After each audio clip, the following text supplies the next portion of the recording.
Sekali lagi selamat malam, dan saya ingin menyapa secara khusus dosen saya, Pak Pendeta Andreas Simeon, senior saya Pendeta Grisling, dan rekan yang saya kenal dari Halmahera jauh, Pak Pendeta Dr. Julianus Mojau. Jadi saya akan jelaskan sedikit tata cara saya. Jadi saya akan paparkan materi saya yang pertama, bagian pertama sekitar 20 menit. Lalu saya buka sesi tanya jawab khusus untuk teks yang saya bahas. Untuk bagian yang saya bahas itu, apa-apa yang masih harus ditanyakan tentang teks itu, silakan. Karena nanti kita akan maju ke teks yang lain, dan saya tidak mengharapkan pertanyaan mundur ke belakang. Artinya kalau ada pertanyaan yang mundur ke belakang, saya minta maaf sebelumnya, saya tidak akan layani supaya kita tidak maju mundur terus. Lalu setelah selesai saya dengan teks yang kedua, kembali saya memberikan kesempatan untuk pertanyaan mengenai teks itu, ya. Lalu sesudah itu barulah kita berbincang-bincang, tepatnya mungkin karena ini kelas belajar bersama, berbincang-bincang mengenai tema yang besar, tema besar kita. Dan di situ saya sangat mengharapkan komentar dari ibu bapak, saudara sekalian mengenai tema besar kita. Dan saya mungkin juga akan memberikan kesempatan kalau ada pertanyaan itu, saya akan lemparkan kepada audiens yang hadir di sini untuk memberikan tanggapan. Sebab saya ingin sekali mendengar refleksi dan pengalaman ibu bapak, saudara-saudara sekalian mengenai tema besar itu. Baik, terima kasih. Saya akan mulai dengan share screen. Oh.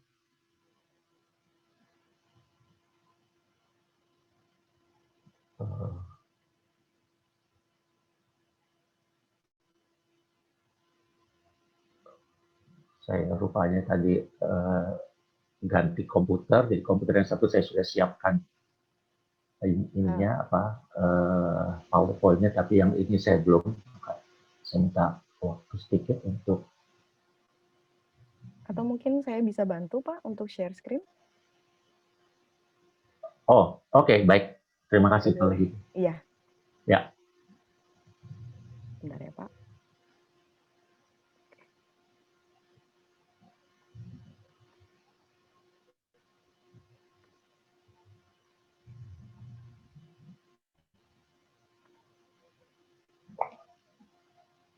Apakah terlihat jelas Pak? Sudah?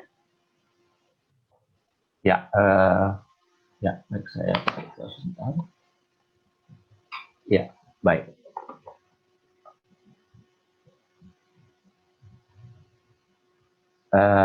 Next. Ya. Meski bukan faktor tunggal, itu budaya patriarki membuat perempuan rentan sebagai objek tindak kekerasan. Dalam budaya patriarki, otoritas keluarga terpusat pada figur bapak atau suami sebagai kepala rumah tangga. Next.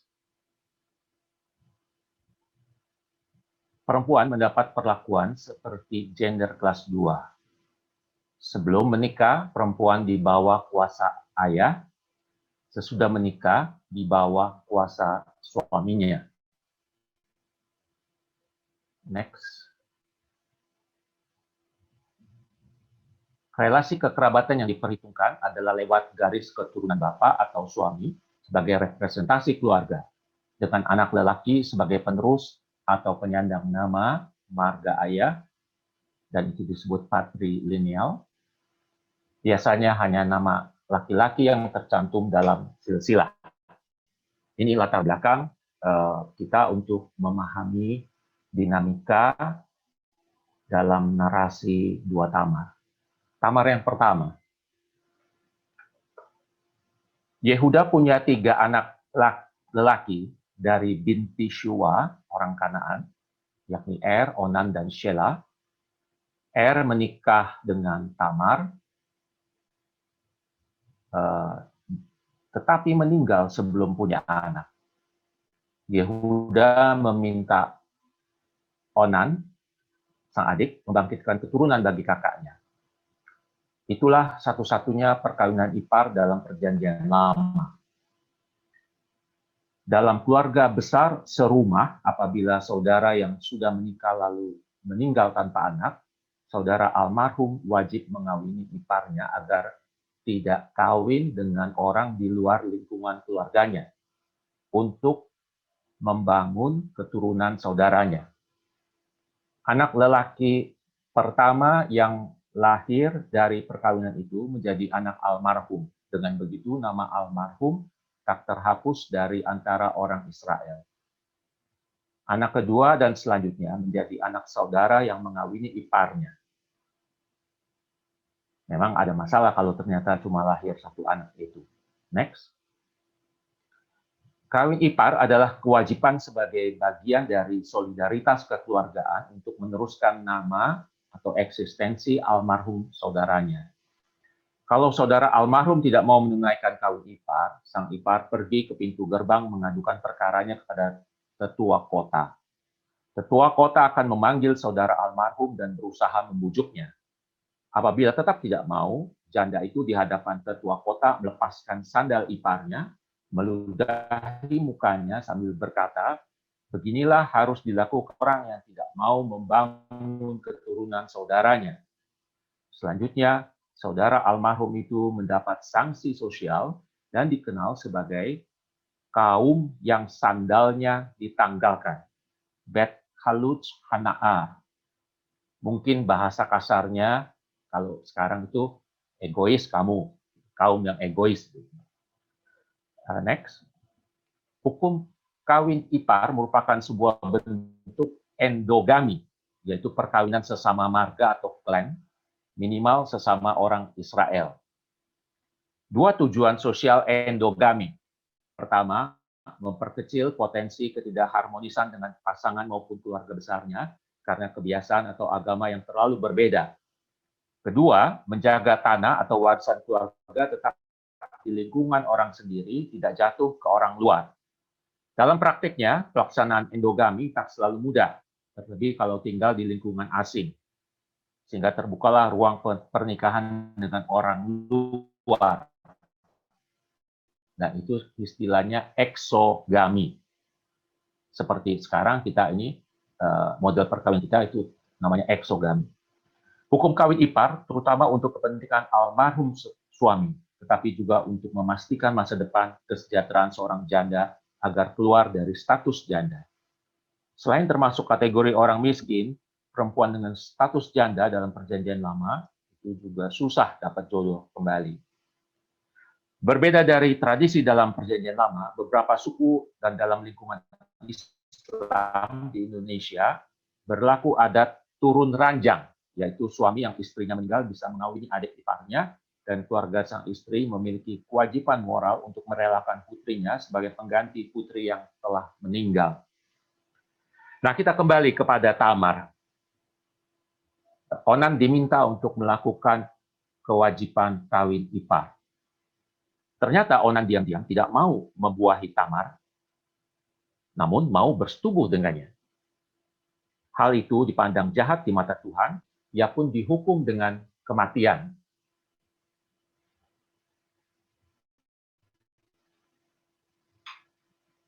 Nah, sebagai ayah, Yehuda terikat secara moral untuk memberikan Shelah yang pada waktu itu masih terlalu kecil. Next. Yehuda menjanjikan Tamar bahwa Shelah akan diberikan apabila sudah cukup dewasa dan untuk sementara ia dipulangkan kepada ayah kandungnya. Yehuda tidak terus terang kepada menantunya bahwa ia sebenarnya takut si bungsu, anak tersisa, juga mati seperti kedua kakaknya. Dalam ketaatan dan percaya kepada ayah mertuanya, Tamar setia menunggu di kampung halamannya dengan tetap mengenakan pakaian jandanya. Sementara Argo umurnya jalan terus. Dia hanya mau menjadi istri yang baik, meneruskan nama mendiang suaminya agar tak terhapus dari antara orang Israel. Selama berstatus janda Tamar secara moral masih istri Hubungan seksual dengan lelaki lain hanya berarti zina. Nah, waktu berlalu cepat. Sheila sudah besar, tetapi Tamar belum juga diberikan kepadanya sebagai istri. Maka Tamar pun sadar mertuanya ingkar janji. Ia dibohongi. Dulu ia dimanipulasi Onan, adik suami, yang ingkar kewajiban. Sekarang diberi harapan palsu oleh Yehuda, ayah suaminya. Membuat status kejandaannya terkatung-katung. Next. Suatu kali, sesudah istri Yehuda meninggal, pergilah Yehuda ke Timna, tempat pengguntingan bulu domba-dombanya. Mendapat kabar perjalanan Yehuda itu, Tamar melepaskan pakaian jandanya dan mengenakan pakaian pelacur. Duduk di pintu gerbang kota Enaim yang ada di jalan menuju Timna, menunggu mertuanya lewat. Yehuda mengira wanita yang dijumpainya pelacur itu adalah pelacur biasa. Dia tidak tahu bahwa itu adalah Tamar. Dan kita lihat di ayat 14-23 dari Kejadian 38, nama Tamar tidak disebutkan secara khusus oleh narator. Tapi perempuan itu. Sebab memang pelacur bukanlah identitas Tamar. Mendapat kabar perjalanan Yehuda, lalu Tamar,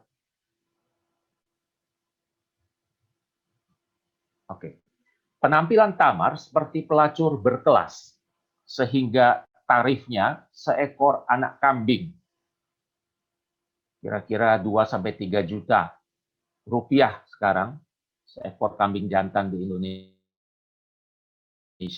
Karena tidak membawa kambing sebagai bayaran yang diminta oleh pelacur itu, Yehuda menjaminkan barang pribadinya, yaitu stempel diri dia, berikut talinya, dan tongkat pribadinya.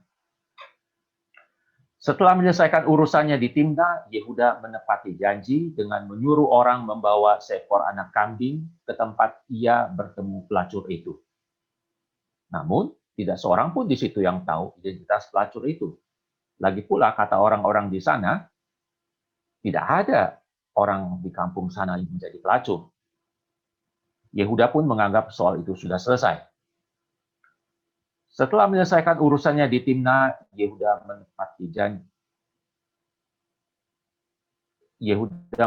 menepati janji. Oke, lalu 3 bulan kemudian, Yehuda mendapat kabar bahwa Tamar hamil karena melacur. Next. Meski Tamar di rumah ayah kandungnya, tetapi ia sudah sepenuhnya menjadi bagian dari keluarga Yehuda, sehingga praktis Tamar masih di bawah kuasa mertuanya. Maka Yehuda berkata, bawalah perempuan itu supaya dibakar. Saya kira ini kecepatan slide-nya. Bisa mundur? Ya.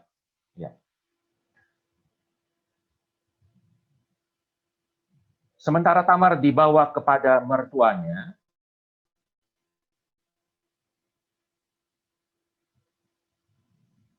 ia menyuruh orang lebih dulu jalan untuk menyampaikan pesan kepada mertuanya seperti ini. Aku telah dihamili oleh orang yang memiliki benda-benda ini, yaitu tongkat dan stempel pribadi Yehuda. periksalah siapa pemilik stempel dengan talinya dan tongkat ini. Melihat barang-barang itu, segera Yehuda sadar Tamar hamil bukan karena zina, melainkan karena membela hak almarhum ya putranya sendiri, untuk mendapat keturunan.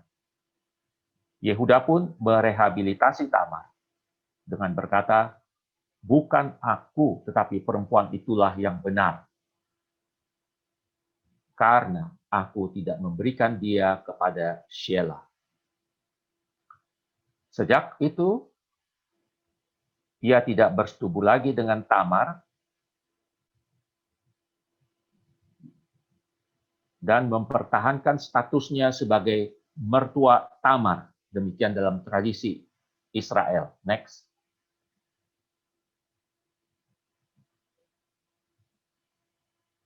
Namun demikian, si kembar anak Tamar itu dianggap anak Yehuda. Jadi Tamar melahirkan anak kembar, yaitu Peres dan Zera.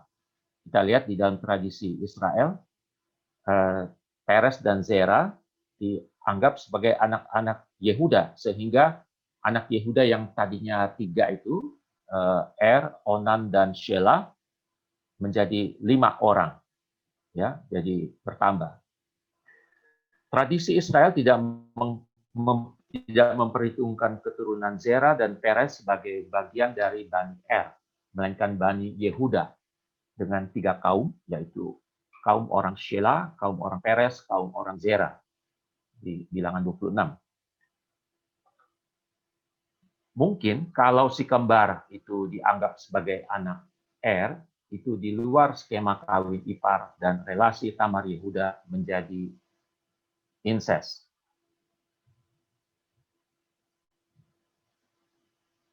Next. Tamar diperhitungkan sebagai ibu bangsa Israel, dan doa berkat penduduk Bethlehem untuk Boas yang menikahi Ruth adalah keturunannya diharapkan akan seperti keturunan Peres yang dilahirkan Tamar bagi Yehuda. Ternyata yang diperhitungkan bukan Zera di sini, si sulung, ya, melainkan silsilah Peres sebagai leluhur Daud. Next.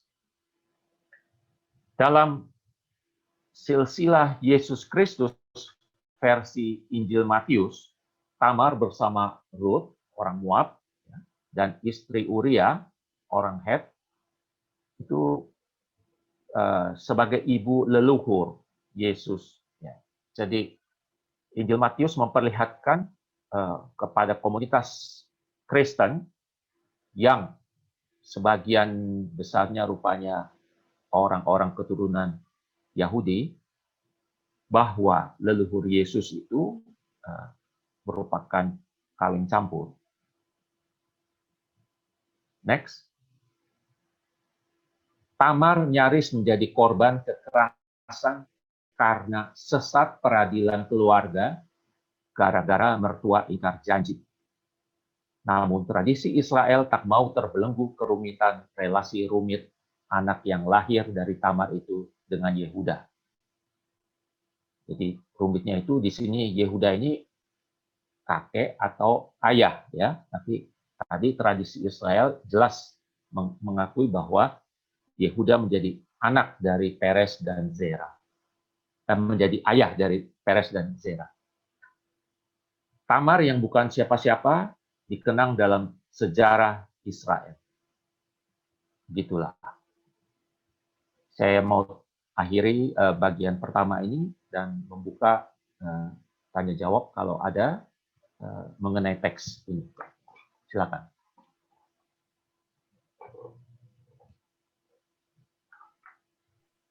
Baik, terima kasih Pak untuk pemaparan yang pertama. Dan selanjutnya kita akan masuk ke dalam sesi tanya jawab ya Bapak Ibu.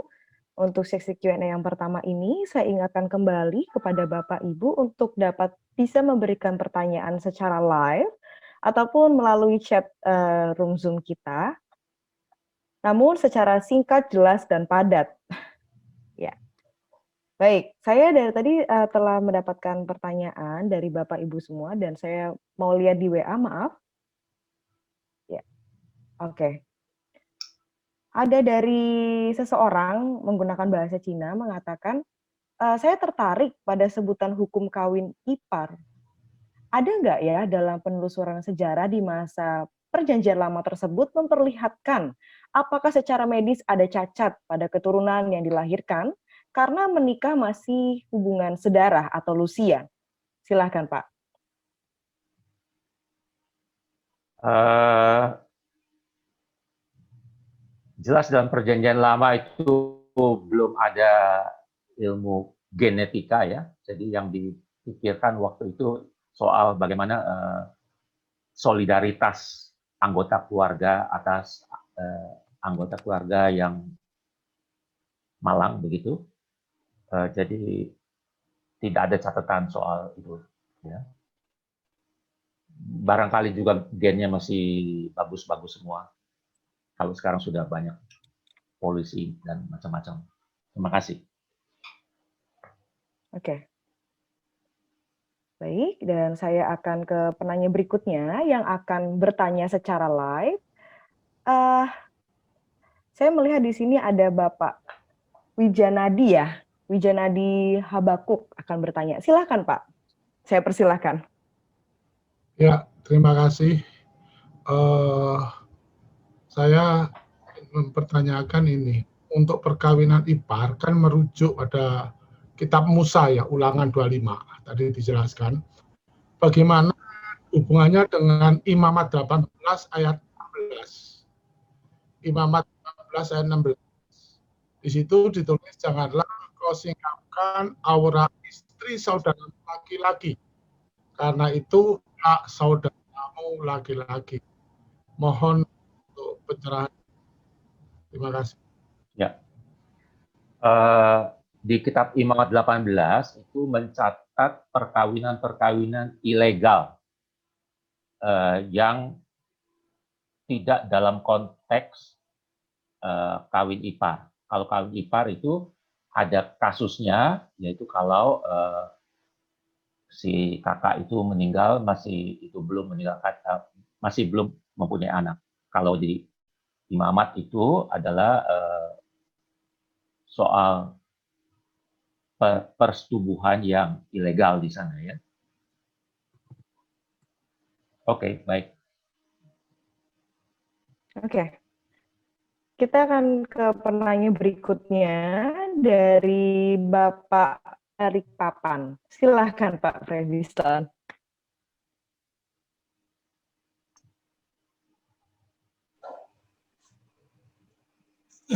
Ya, selamat malam Pak.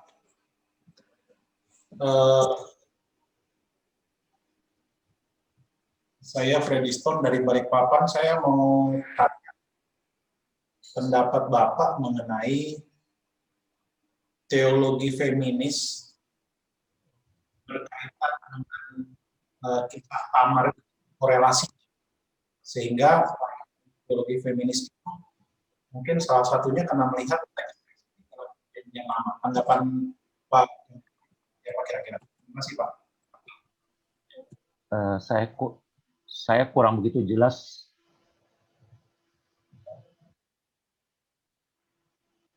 Apakah ini sinyal saya atau sinyal Pak Freddy? Mungkin Bapak Freddy Bali sedikit juga tadi kurang agak jelas Pak. Iya.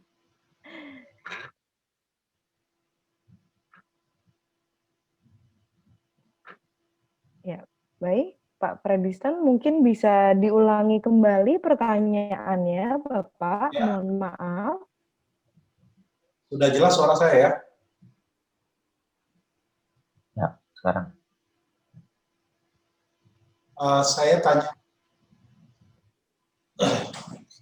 Saya tanya pendapat Bapak mengenai teologi feminis berkaitan dengan peristiwa Tamar ini. Tidak dipungkiri lahirnya teologi feminis juga dari peristiwa-peristiwa kekerasan dan juga perempuan yang selalu menjadi kelas dua. Saya mau tanyakan, terima kasih. Oke, Terima kasih Pak Indi Freddy.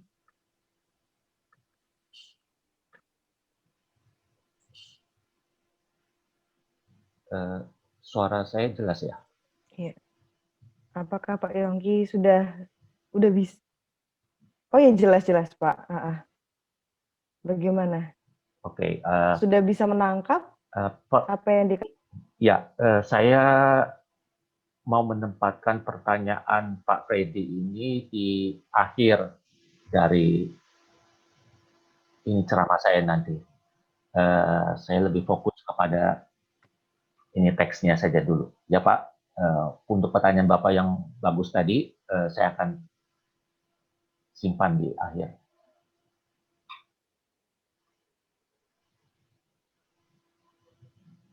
Ada salah satu dari peserta di sini yang bertanya, apakah hukum pada masa itu hanya menghukum kepada perempuan yang kedapatan berzina, seperti yang dilakukan oleh Tamar, namun membebaskan Yehuda dari hukuman sebagai mertua yang meniduri menantunya, walaupun beliau dari awal tidak tahu.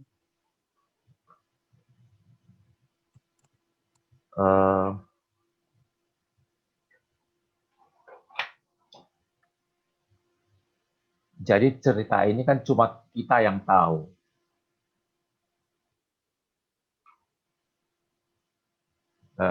Hana, ini suara saya bergaung.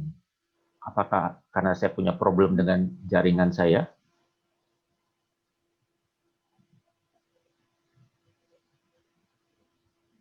Mungkin dari headsetnya bisa dicopot dulu, lalu dipasang lagi.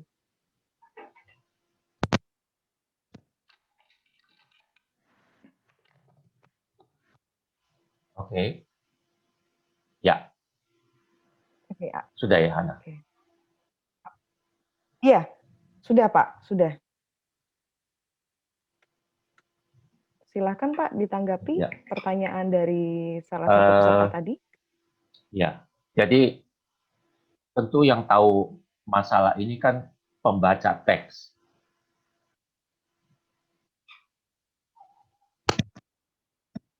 Orang-orang itu sendiri pada saat itu tidak tahu duduk persoalannya. Jadi kasus ini pun tidak dilihat sebagai zina.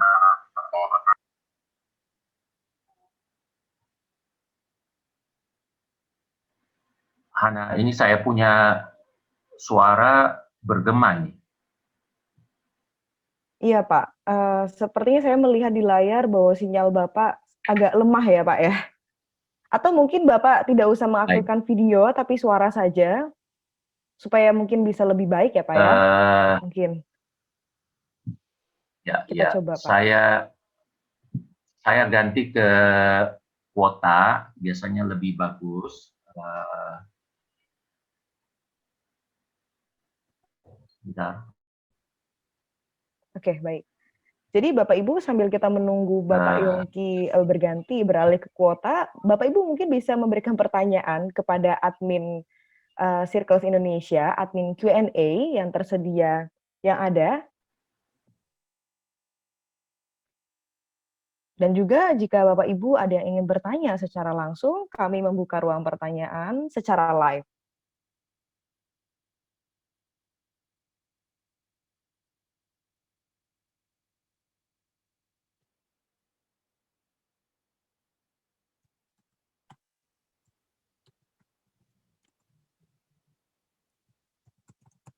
Sekarang sudah stabil? Sudah Pak, sudah kedengaran dengan lebih baik. Iya Pak. Ya, sekarang juga sudah. Ya. Sekarang sudah hilang juga ini ya. Jadi kasus Yehuda dengan Tamar ini tidak bisa dikatakan zina, ya. Tapi lebih pada kalaupun itu dilihat sebagai itu pelacuran, tapi pelacuran pun ini konteksnya kan jelas. Si Tamar ini profesinya bukan sebagai pelacur. Dan Yehuda sudah mengatakan Tamar sama sekali tidak salah, sehingga tadinya dia ingin membakar Tamar, dia batalkan dan dia rehabilitasi. Tamar tidak salah, dia benar. Gitu. Artinya case closed, tidak ada lagi soal dia dianggap macam-macam. Dan begitulah tradisi Israel kemudian memandang kisah ini sebagai hal yang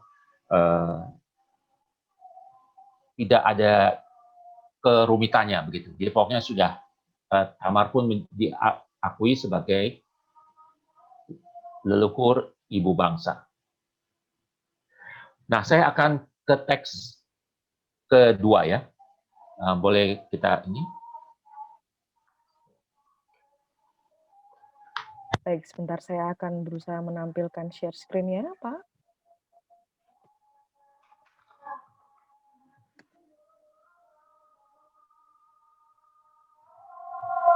Apakah sudah terlihat, Pak? Ya. Ya, Jadi ini tadi sampai sini ya, Pak. Tamar yang bukan siapa-siapa itu dikenang dalam sejarah Israel, tetapi tidak demikian Tamar yang berikut. Next.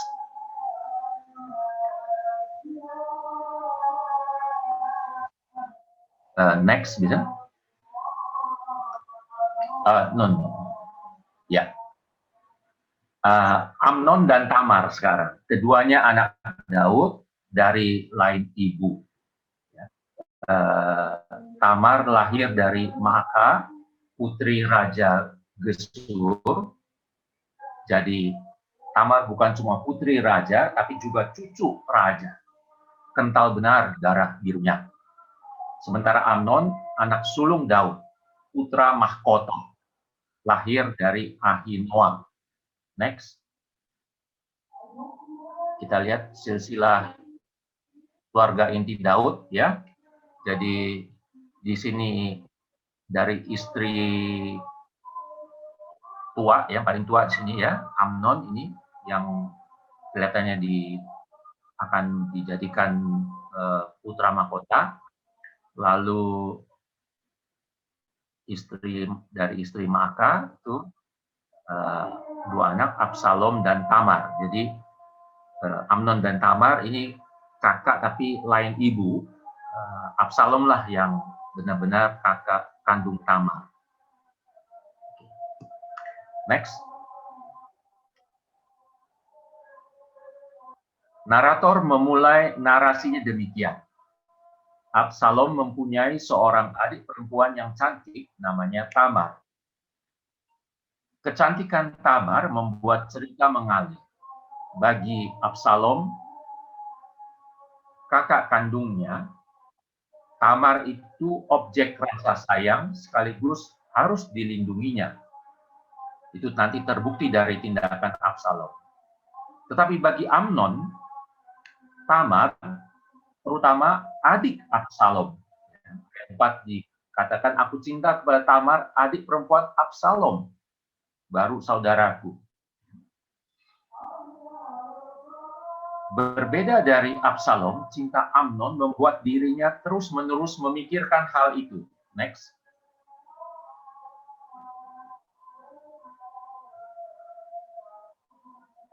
Ya.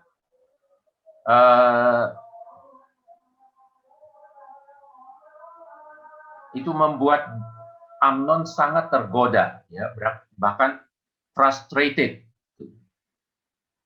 Mengapa dia frustrasi? Sebab anak perempuan itu masih perawan dan menurut anggapan Amnon mustahil untuk melakukan sesuatu terhadap dia.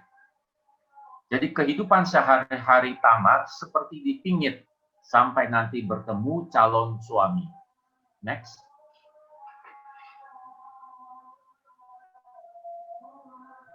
Mengetahui frustrasi Amnon, Yonadab, kakak sepupu yang dikenal sangat cerdik, banyak akal, menyarankan Amnon berpura-pura sakit dan tidak nafsu makan, supaya dijenguk sang ayah. Katakan, berbaringlah di tempat tidurmu, pura-pura sakit, apabila ayahmu datang menengok, engkau berkata kepadanya, izinkanlah adikku Tamar datang, sehingga aku dapat melihatnya, memakannya dari tangannya. Saat dijenguk, Amnon meminta ayahnya mengizinkan adiknya datang ke kediamannya. Dia ingin melihat Tamar membuat kue hati, ya, lebibah di hadapannya, dan makan kue itu langsung dari tangan adiknya. Sederhana sekali, bukan? Sakitnya sang kakak. Cuma makan kue dari tangan adiknya. Bisa sembuh. Tentu saja permintaan itu dikabulkan sang ayah. Next. Datanglah Tamar dengan dalam busana baju kurung yang maha indah. Tanda kegadisan. Ke kediaman Amnon. Setelah kue itu jadi, Amnon tidak langsung makan. Dia menyuruh dulu semua orang lain keluar. Lalu meminta Tamar untuk membawa sendiri kue itu ke kamar tidurnya. Next.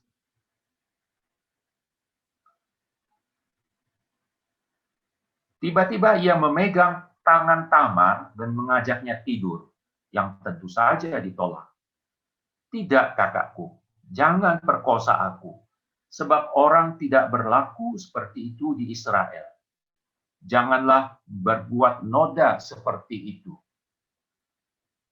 Kemanakah kubawa kecemaranku? Engkau akan dianggap sebagai orang yang bebal, nabal di Israel.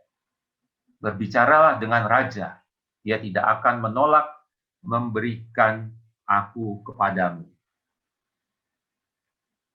Apakah proposal ini hanya taktik mengulur-ulur waktu?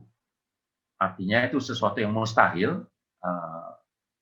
Dia bisa dikawini oleh Amnon, kakaknya. Ataukah praktik kawin sesama saudara tak bertentangan dengan hukum pada waktu itu? Hana, apakah suara saya ada masalah?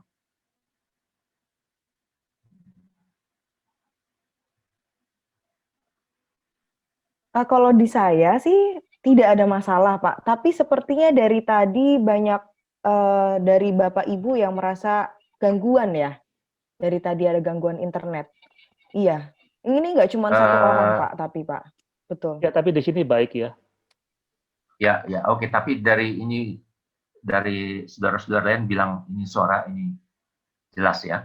Oke, saya kalau begitu lanjut ya. Betul, Pak. Baik. Lanjut saja, Pak. Tadi sampai di situ ya. Nah, next. Ya. Oke. Jadi memang ada yang menafsirkan ini tindakan Amnon itu sebagai incest. Tetapi saya cek pada umumnya proposal Tamar dibandingkan itu dengan relasi Abram dan Sarai. Kita mundur ke Abram dan Sarai. Abram bersama keluarganya dalam pengembaraan dan tinggal di Gerar sebagai orang asing. Lalu di situ Sarai dikatakan istrinya masih cantik parasnya dan potensial diambil pria Gerar. Nah, untuk tidak kena hukum zina, dan biasanya di zaman itu di mana-mana kalau berzina itu hukumnya mati ya. Maka suami perempuan itu biasanya diam-diam akan dibunuh, entah diracun atau apa, supaya laki-laki yang mengingini istrinya tidak dianggap mengambil istri orang. Maka Abraham pun memperkenalkan Sarai kepada orang-orang sebagai adiknya. Dia saudaraku. Dan benar saja Abimelek, Raja Gerar, terpesona dengan kecantikan Sarai dan menyuruh orang untuk mengambilnya dari Abram. Namun dalam mimpi Abimelek malamnya, raja itu diperingatkan akan mati karena sudah ambil istri orang. Paginya, Abimelek langsung mengembalikan perempuan itu kepada suaminya, sambil menyesalkan Abram yang nyaris membuat dirinya celaka. Tapi kita lihat, Abram membela diri. Ia benar-benar saudaraku, anak ayahku. hanya bukan anak ibuku. Next.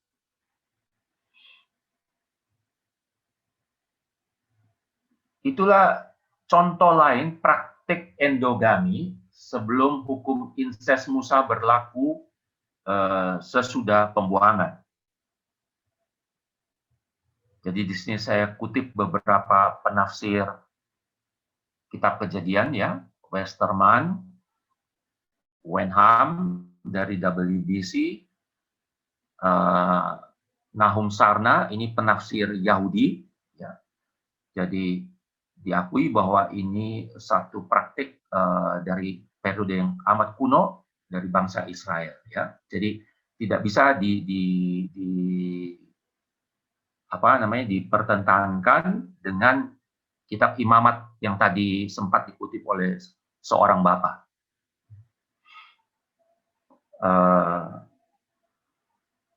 Next. Mengenai perkawinan di antara saudara ini, menurut dua dokumen hukum terpisah terkait adat perkawinan terutama di lapisan atas masyarakat Uri, mungkin pengaruh fratriarki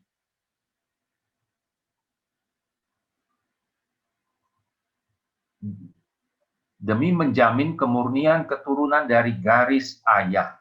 Maka istri itu adalah adik sendiri. Jadi itu di masyarakat Uri yang kuno. Next.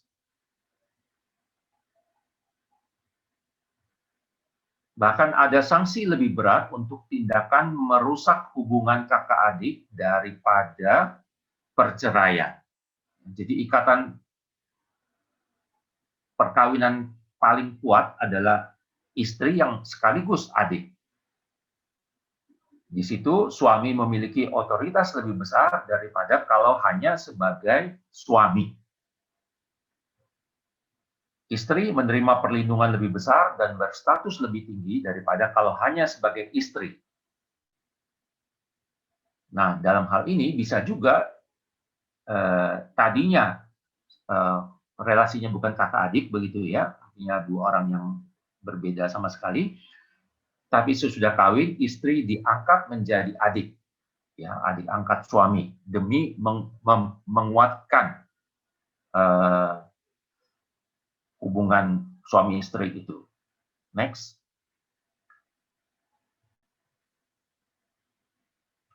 Jadi Sarai mungkin istri yang kemudian diangkat adik.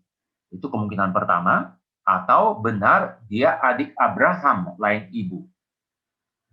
Jadi ketika Abraham mengatakan dia memang adikku, tapi lain ibu. Kemungkinannya ada dua. Dia benar-benar lain ayah dari Tera, tapi ibunya beda. Ya, atau memang bukan dari Tera, ya, tapi sesudah kawin Sarai diangkat adik. Itu yang kita tidak tahu persisnya seperti apa. Tapi yang saya mau lihat di sini, kita lihat di sini perkawinan Haran. Haran ini kan anak Tera, jadi adik bungsu Abram. Ini menikah dengan keponakannya, ya. Nahor, ya. Nahor menikah dengan keponakannya, yaitu adiknya Haran yang meninggal lebih dulu. Haran melahirkan Milka, Lot, dan Yizka. Lalu Milka menikah dengan pamannya. Jadi kita lihat di sini masih dimungkinkan pada waktu itu pernikahan seperti itu yang tentu pada zaman sekarang sudah tidak lagi, gitu ya. Kembali kepada Tamar. Proposalnya kepada Amnon mungkin praktek kuno yang tak lazim, tetapi masih berlaku di lingkungan keluarga kerajaan. Tampaknya larangan inses baru diatur hukum Taurat belakangan, di mana pelakunya terkutuk dan harus dilenyapkan. Meski kemungkinan menikahi Tamar terbuka, next.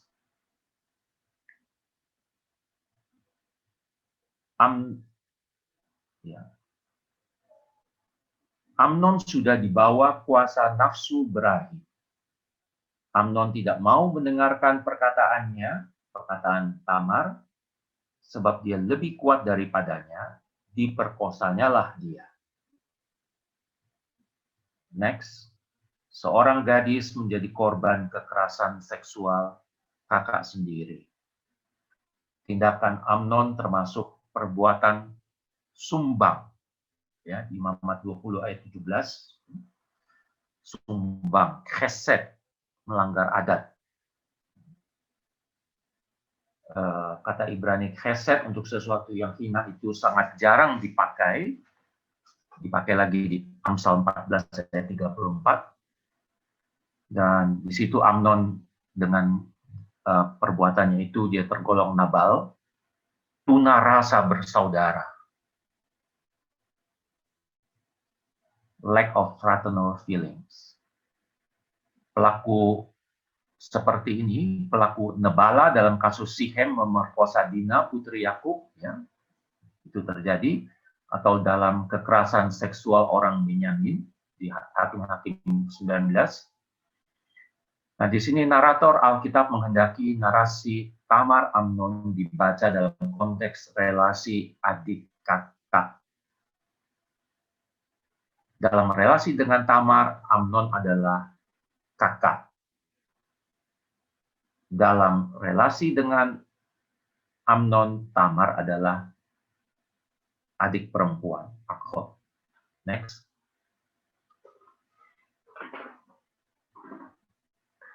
Belum cukup sebagai korban kekerasan seksual kakak. Tamar masih menjadi objek benci. Timbullah kebencian yang sangat besar pada Amnon terhadap gadis itu, bahkan lebih besar benci yang dirasanya daripada cinta yang dirasanya sebelumnya. Amnon berkata kepadanya, "Bangunlah, enyahlah." Rupanya Amnon sejak awal tidak bisa membedakan perasaan di dalam dirinya, apakah ia sungguh mencintai Tamar atau hanya menginginkannya sebagai objek hasrat seksual. Kalau sungguh cinta, tentu tak akan berakhir dengan benci. Next.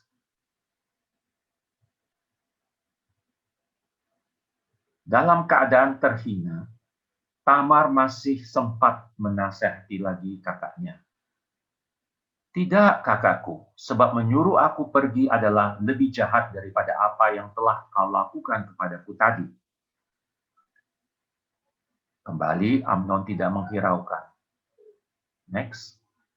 Malah memanggil pelayan agar membawa adiknya keluar dan mengunci pintu di belakangnya. Tamar pun menaruh abu di kepalanya, mengoyak baju kurung tanda kegadisannya, dengan satu tangan di kepala, pergi sambil merangkak.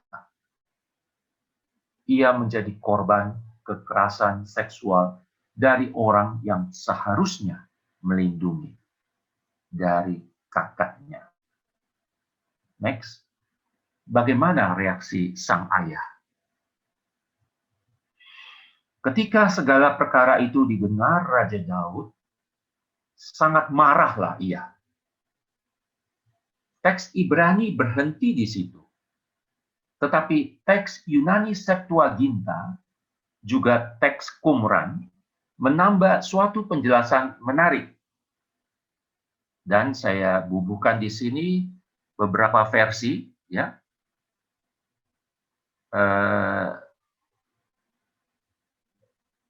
Itu, ya. Jadi Daud sangat marah, tetapi dia tidak mau menyusahkan anaknya Amnon yang dikasihinya karena dia anak sulung, putra mahkota.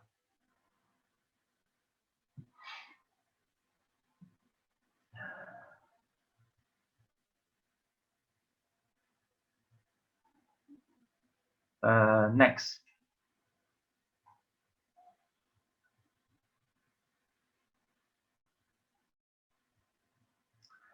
Maka narasi ini mendemonstrasikan bentuk mencintai. Ya, dari kata tadi itu mencintai, ya, di kata Yunani agapao, tetapi mencintai di dunia yang retak. Pertama, Amnon mencintai Tamar yang ternyata hanya objek pemuas hasrat seksualnya saja. Kedua, Daud mencintai Amnon dengan cinta yang membuat dia tampak tak berdaya dalam kapasitas sebagai raja maupun ayah. Ketika berbicara dengan Amnon, Tamar menyebut ayah mereka sebagai raja, bukan ayah mereka. Ayat 13, berbicaralah dengan raja, sebab ia tidak akan menolak memberikan aku kepadamu. Narator juga 2 kali menyebut Daud sebagai raja, di ayat 6 dan 21. Tapi narator tidak pernah membahasakan Daud di sini sebagai ayah mereka.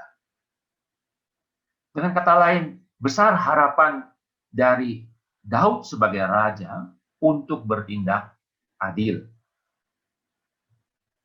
Adil dalam keputusan salah benar suatu perkara. Menghukum yang salah, merehabilitasi yang benar, membela korban. Persis itu tidak terjadi. Next. Bagaimana dengan Daud sebagai ayah Tamar dan Amnon? Next.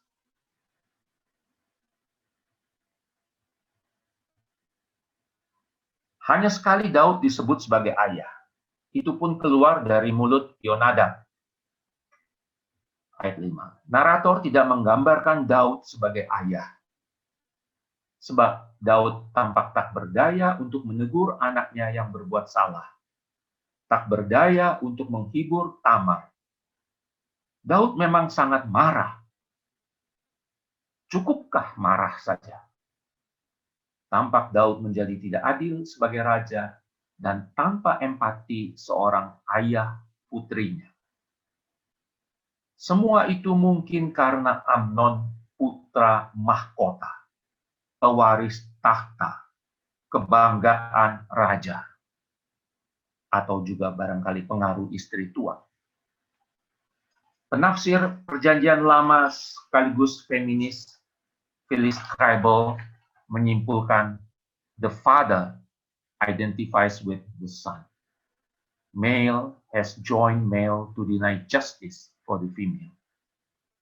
Ayah mengidentifikasikan diri dengan putranya.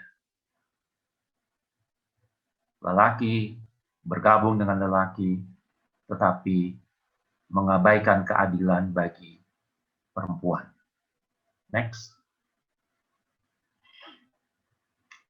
Sikap yang seharusnya justru tampak dari Absalom, kakak kandung Tamar, yang menghibur dan menampung adiknya. Katakan, janganlah begitu memikirkan perkara itu, adikku. Next. Tamar tinggal di rumah Absalom seorang diri, Shomema, kata Ibraninya. Itu Shomema artinya seorang diri yang menderita di Ratapan 1 ayat 13 di ayat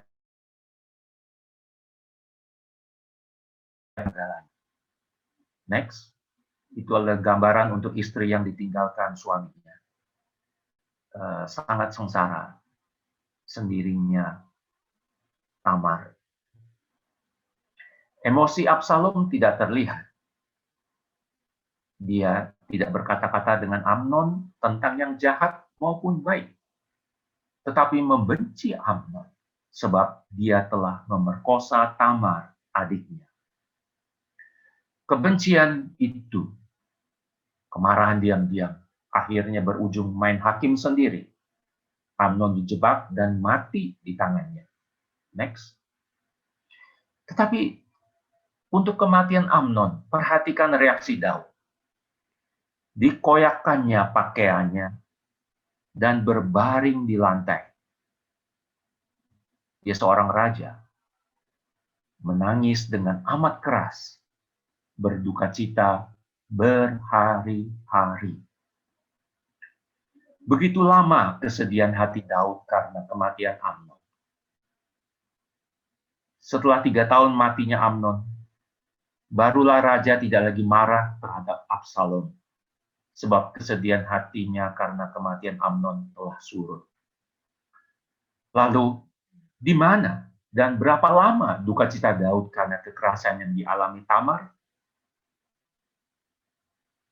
Kita tidak tahu apakah Absalom akan membalas dendam seandainya Daud juga berduka cita untuk Tamar dan menghukum Amnon dengan adil. Next. Yang jelas, Tamar, putri raja sekaligus cucu raja, sangat terhormat. Kehilangan kehormatannya. Tak dikenang lagi dalam sejarah Israel. Seolah-olah merepresentasikan banyak perempuan korban KDRT yang tak bersuara, tanpa perlindungan hukum dari undang-undang penghapusan kekerasan seksual yang bertahun-tahun mengendap di DPR sebagai RUU PKS. Tamar representasi perempuan-perempuan yang menyimpan derita dalam diamnya. Terima kasih.